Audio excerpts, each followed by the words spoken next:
Menghadapi PSMS Medan di Stadion Utama Sumatera Utara akhir pekan ini, Sumsel United memboyong 23 pemain terbaik.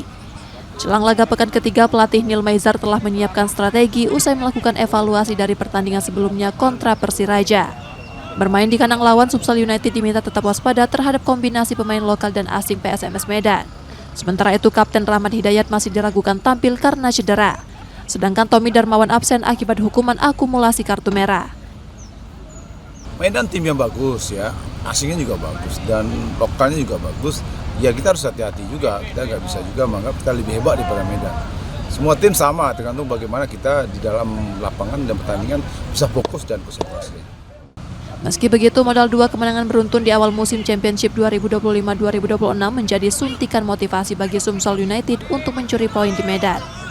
Nur Muhammad, Kompas TV, Palembang, Sumatera Selatan.